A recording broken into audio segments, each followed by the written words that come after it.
So you may be wondering why this tarantula is blue and if it serves any purpose. 10 mga pinakabihirang spider sa buong mundo.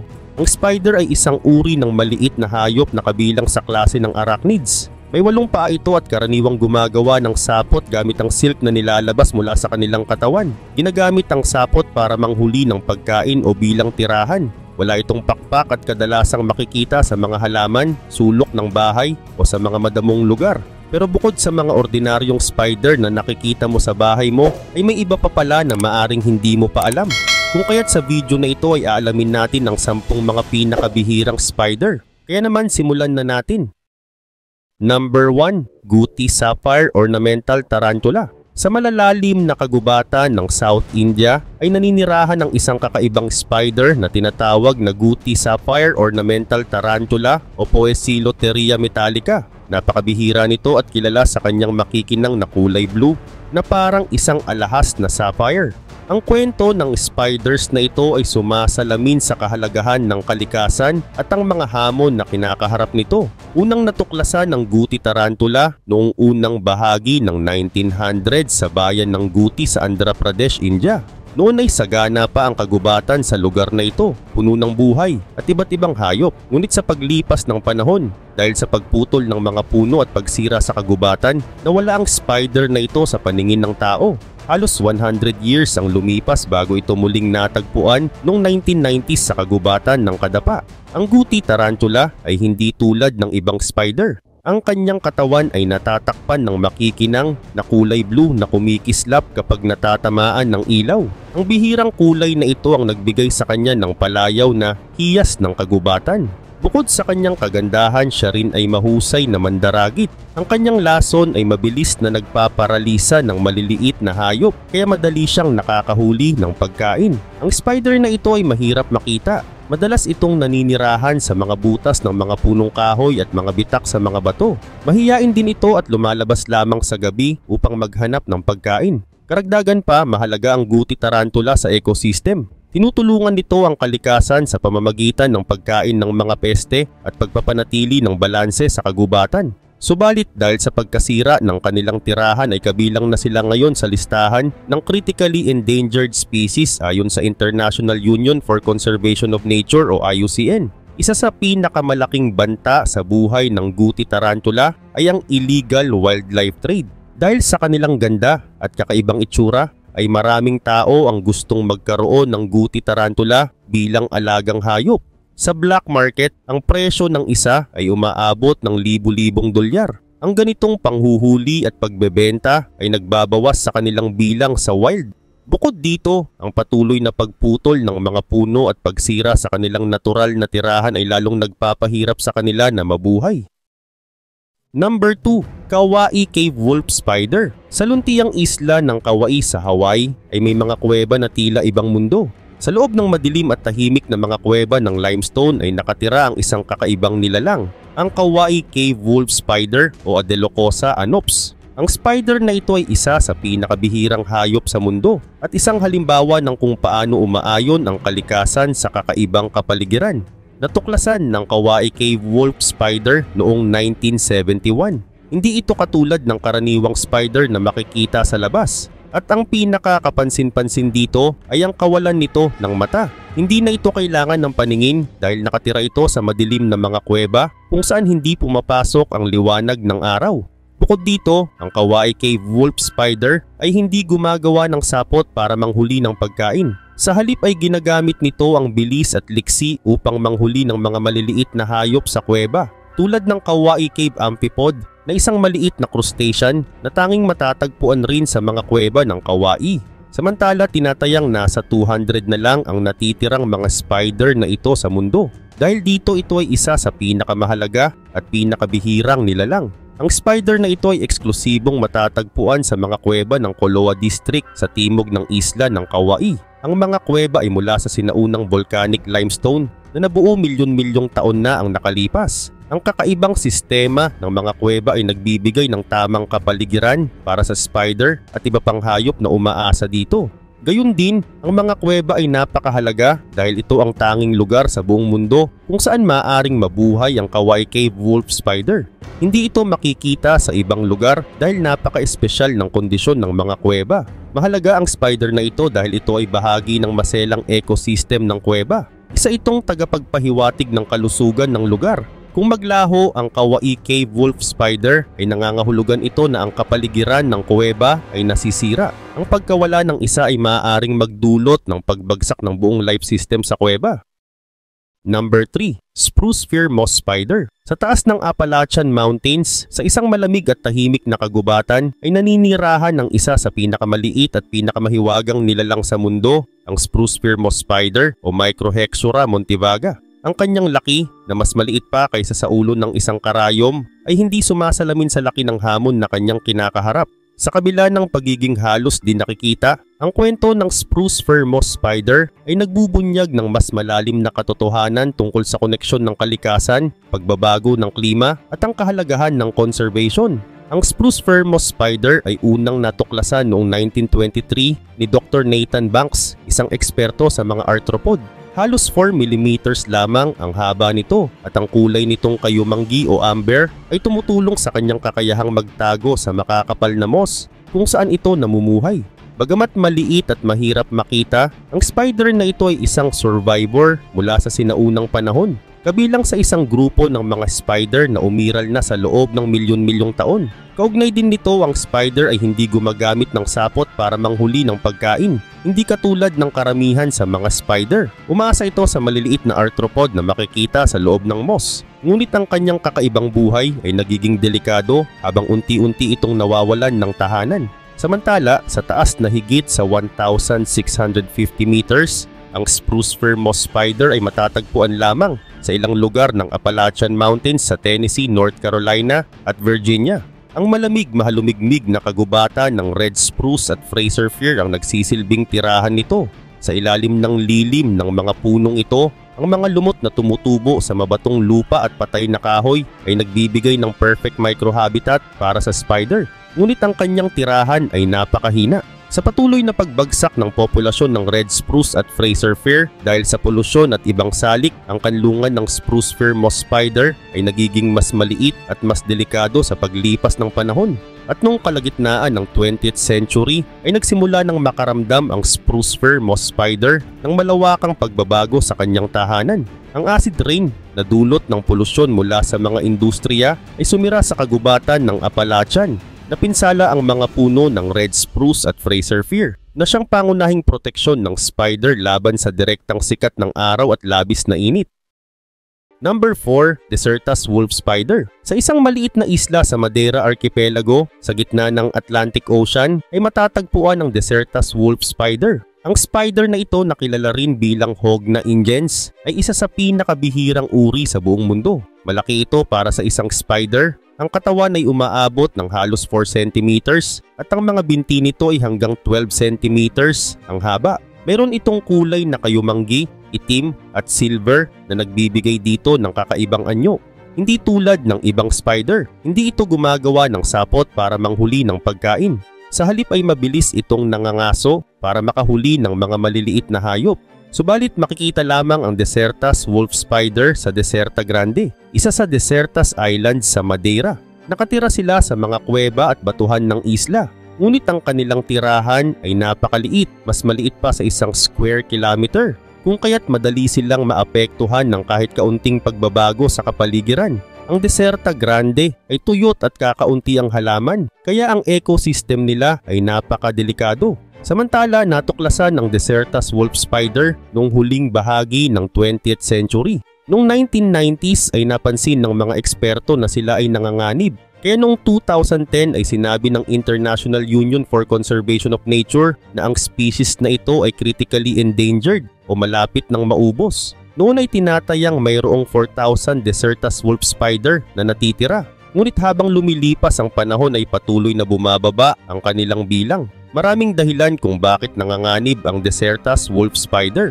Una, nasisira ang kanilang tirahan dahil sa pagkalat ng mga foreign plants tulad ng invasive grass. Ang mga halamang ito ay sumisira sa natural view ng Deserta Grande. Pangalawa, may mga hayop tulad ng daga na kumakain ng kanilang mga itlog at mga batang spider. Pangatlo, napakaliit ng kanilang tirahan kaya hindi sapat para sa paglaki ng kanilang populasyon. At panghuli, kakaunti ang nakakaalam ng kanilang kahalagahan kung kaya't kulang ang suporta para sa kanilang conservation.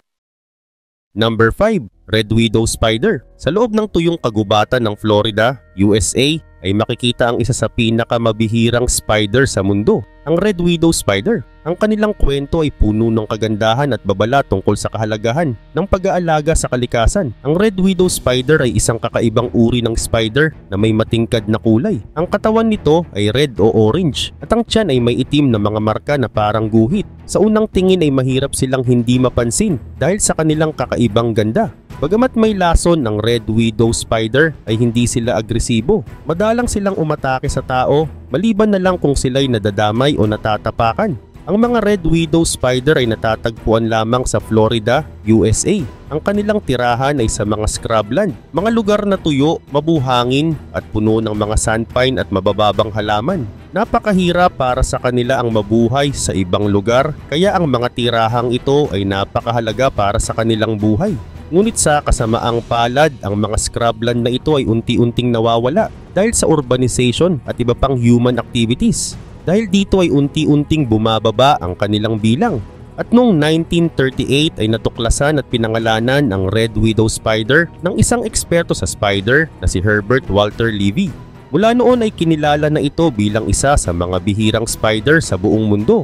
Maliban dito, ang Red Widow Spider ay may mahalagang papel sa kalikasan. Tinutulungan nila ang kalikasan na manatiling balanse sa pamamagitan ng pagkain sa iba't ibang insekto na maaring maging peste. Kung mawala sila, ay maaring tumaas ang bilang ng mga insektong ito na magdudulot ng problema sa ecosystem. Samantala, isa sa mga dahilan kung bakit sobrang bihira nila ay ang kanilang pagiging maselan sa tirahan. Hindi sila basta-basta nakakaangkop sa ibang lugar. Kapag nawala ang kanilang scrubland ay maaaring tuluyan na rin silang mawala dahil dito ay itinuturing silang endangered species. Ang kwento ng Red Widow Spider ay paalala sa atin na kahit ang pinakamaliit na nilalang ay may mahalagang papel sa kalikasan.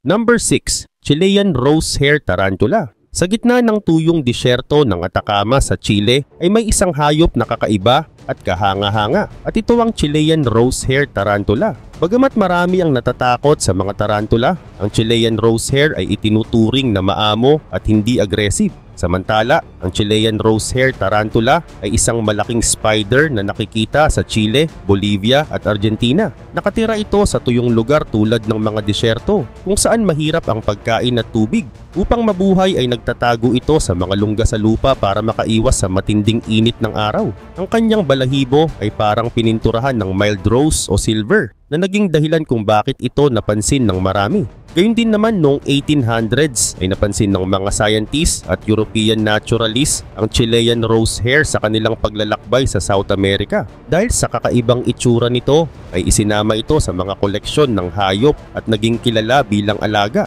Sa huling bahagi ng 20th century ay ginamit din ito sa mga science experiments dahil hindi ito delikado alagaan.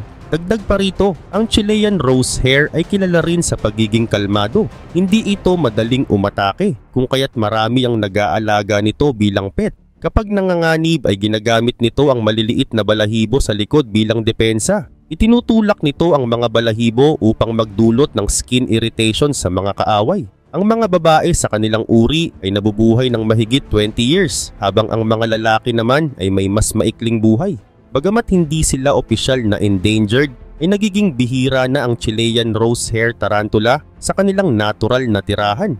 Maraming nahuhuli mula sa wild upang gawing alaga, kung kaya't unti-unting bumababa ang kanilang populasyon. Ang ganitong sitwasyon ay nakakaapekto sa balanse ng kalikasan dahil sila ay mahalagang predator ng mga peste. Kaugnay nito, ang Chilean Rosehair Tarantula ay tumutulong sa kalikasan bilang taga-kontrol ng mga peste. Kumakain sila ng mga insekto tulad ng ipis at locust na maaaring magdulot ng pinsala sa pananim. Number 7, Australian Peacock Spider. Sa malawak at tuyong lupain ng Australia ay naninirahan ng isang kakaibang uri ng spider, ang Australian Peacock Spider. Bagamat maliit at mahirap makita, ang makulay nitong hitsura at kakaibang galaw ay naging simbolo ng kagandahan at hiwaga ng kalikasan.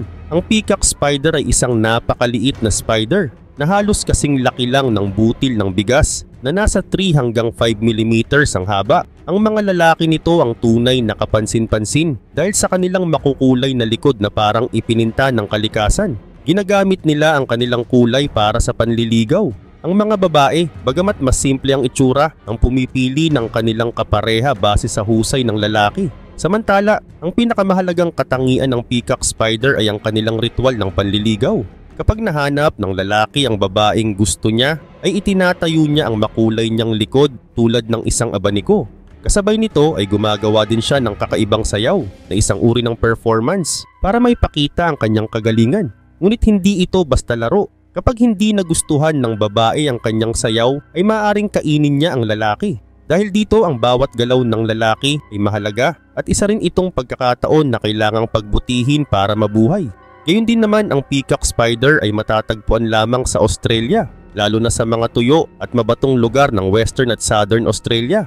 Sa kabila ng init at kakulangan sa tubig ay nakakaangkop pa rin sila sa ganitong kalagayan. Ang kanilang likas na tirahan ay nagbibigay sa kanila ng proteksyon at pagkain na kailangan nila upang mabuhay.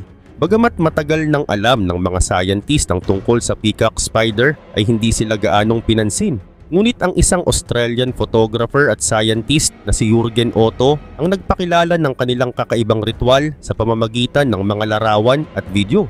Dahil dito ay nagsimulang mapansin ang kagandahan at natatanging ugali ng peacock spider sa buong mundo. Sa katunayan, ang peacock spider ay mahalaga dahil nagpapakita sila ng yaman ng kalikasan. Number 8. Ladybird spider. Noong una, ang ladybird spider ay halos itinuturing na alamat dahil sa sobrang bihira nitong makita. Ang mga lalaking spider ay may matingkad na pulang likod na may itim na bilog, kung kaya't kahawig ito ng ladybird beetle, kung saan nakuha ang pangalan nito. Ngunit habang lumilipas ang panahon, ang bilang ng mga spider na ito ay unti-unting bumaba hanggang sa halos mawala na sila sa kalikasan. Gayun din naman ang ladybird spider ay isang uri ng spider na naninirahan sa lupa. Gumagawa sila ng burrow na tinatakpan ng silk para protektahan ang sarili mula sa mga panganib. Ang mga lalaki ay maliit at makulay, habang ang mga babae naman ay mas malaki, kulay itim at mas matagal mabuhay. Kahit hindi kasing kulay ng mga lalaki ang mga babae, ay mahalaga ang papel nila sa pagpaparami ng mga bagong ladybird spider. Ngunit higit pa sa kanilang kagandahan, ang ladybird spider ay mahalaga rin sa kalikasan. Tumutulong sila sa pagpapanatili ng balanse sa ecosystem sa pamamagitan ng pagkain sa mga peste at iba pang maliliit na insekto. Kaugnay nito ay matagal nang natuklasan ang ladybird spider sa Europe, partikular sa mga damuhan at mabuhangin na lugar sa United Kingdom, Scandinavia at iba pang bahagi ng Central Europe. Subalit habang dumadami ang tao ay nabawasan ang kanilang tirahan. Ginawang sakahan o pinatayuan ng mga gusali ang kanilang natural na lugar, kaya halos nawala ang mga spider na ito. At noong 1970s ay halos hindi na makita ang ladybird spider sa United Kingdom, kaya inakala ng mga tao na tuluyan na silang nawala. Pero noong 1980s ay natagpuan ng mga eksperto ang maliit na grupo ng ladybird spider sa southern part ng England. Mula rito ay nagsimula ang kwento ng kanilang pagbabalik. Bukod sa kanilang kakaibang ganda, ang ladybird spider ay may mahalagang papel sa kalikasan. Tumutulong sila sa pagkontrol ng populasyon ng mga peste sa kanilang tirahan, na tumutulong din sa ibang halaman at hayop. Ang pagkawala ng mga spider na ito ay isang senyales na naapektuhan ang kalusugan ng kanilang natural na paligid. Nang matuklasan na halos wala nang natitira sa kanila, ay agad na kumilos ang mga eksperto. Gumawa sila ng mga programa upang alagaan ang ladybird spider at maibalik ang kanilang populasyon. Sa tulong ng mga scientist ay dahan-dahang dumami ulit ang ladybird spider. Pinangalagaan nila ang mga lugar kung saan nakatira ang mga spider, tulad ng muling pagtatanim ng mga damuhan. Number 9. Noble False Widow. Ang Noble False Widow o Steatoda nobilis ay isang uri ng spider na natuklasan noong huling bahagi ng 1800 sa Madeira at Canary Islands. Bagamat maliit at tahimik ay nakilala ito dahil sa kakaibang hitsura at kamandag na taglay nito. Sa una ay hindi ito pinapansin, ngunit sa paglipas ng panahon ay nagdulot ito ng takot at interes sa mga tao. Samantala, ang Noble Falls Widow ay hindi likas na matatagpuan sa Europe. Dumating ito sa England noong 1990s. Dala ng mga barko at kalakal. Tahimik itong nanirahan sa mga garden at sulok ng bahay. At hindi nagtagal ay kumalat ito sa Ireland, New Zealand at iba pang bahagi ng Europe. Marami ang hindi agad napansin ang presensya nito hanggang sa nagkaroon ng mga ulat ng pagkagat na nagdulot ng sakit. Tinawag itong Falls Widow dahil kahawig nito ang Black Widow, na isang kilalang nakalalasong spider. Ang katawan ng Noble Falls Widow ay maitim, makintab at may kakaibang marka sa likod na parang hugis skull. Ang laso nito ay hindi kasing lakas ng sa Black Widow, ngunit maaari pa rin itong magdulot ng sakit, pamamaga at impeksyon sa ilang tao, lalo na sa may mahinang resistensya. Bukod pa dito ay tinatawag din itong invasive species dahil kumakain ito ng ibang lokal na spider at insekto na nagdudulot ng problema sa balance ng kalikasan. Dahil dito ay pinag-aaralan ng mga eksperto kung paano maiiwasan ang pagkalat nito. Bagamat bihira ay may ilang insidente ng pagkagat mula sa Noble Falls Widow. Noong 2014 ay isang lalaki sa England na si Tim Simmons ang kinagat nito habang natutulog. Dahil dito ay nagkaroon siya ng impeksyon at muntik nang maputol ang kanyang kamay. Number 10. Tasmanian Cave Spider. Sa malalim at madilim na mga kuweba ng Tasmania, Australia, ay naninirahan ang isang nilalang na tila nagmula sa isang alamat, ang Tasmanian Cave Spider o Hickmania troglodytes. Isa itong napakabihirang hayop na halos hindi nagbabago mula noong panahon ng mga dinosaur. Sa kanyang tahimik na mundo sa ilalim ng lupa ay dala niya ang kasaysayan ng kalikasan at ang aral ng evolution. Samantala, ang Tasmanian Cave Spider ay tinatawag na living fossil dahil napakatagal na nitong nabubuhay sa mundo na umaabot sa mahigit 200 million years. Sa kabila ng maraming pagbabago sa planeta ay nanatili siyang ligtas sa loob ng mga kuweba. Ang kanyang kakayahang mabuhay sa ilalim ng matinding kondisyon ang naging susi sa kanyang mahabang pananatili. Kaugnay nito, mas malaki ang Tasmanian Cave Spider kumpara sa karaniwang spider. Ang haba ng kanyang mga binti ay umaabot ng 14 centimeters, habang ang kanyang katawan ay kayumanggi o itim at perpektong nakatago sa dilim ng mga kuweba. Dahil sa kanyang tirahan na halos walang liwanag ay mahina ang kanyang paningin, pero mahusay siyang manghuli gamit ang kanyang kakaibang sapot. Ang sapot na ito ay malawak at malakas, na isang bitag na dinisenyo upang mahuli ang maliliit na hayop na pumapasok sa kanyang teritoryo. Ang Hickmania troglodytes ay eksklusibong matatagpuan sa Tasmania, lalo na sa mga kuweba sa Mole Creek at iba pang bahagi ng rehiyon. Ang mga kuweba na ito ay milyon-milyong taon na ang tanda, kaya naging perpektong tahanan para sa isang nilalang na tulad niya. Ang kanyang habitat ay malamig, tahimik at puno ng mist na mga katangian na hindi angkop sa maraming hayop ngunit naging kanlungan niya. Maliban pa dito, ang kanyang presensya ay nagbibigay din ng mahalagang impormasyon sa mga scientist tungkol sa sinaunang panahon, lalo na kung paano nabubuhay ang mga hayop sa ilalim ng lupa. Ang kanyang DNA ay nagbibigay ng mga sagot tungkol sa evolution at ang kakayahang magbago ng mga hayop upang mabuhay sa kanilang kapaligiran. Ngunit sa kabila ng kanyang katatagan sa loob ng milyon-milyong taon ay hindi ligtas ang Tasmanian Cave Spider sa modernong mundo. Ang pagmimina, turismo at pagbabago ng klima ay unti-unting sumisira sa kanyang mga kuweba.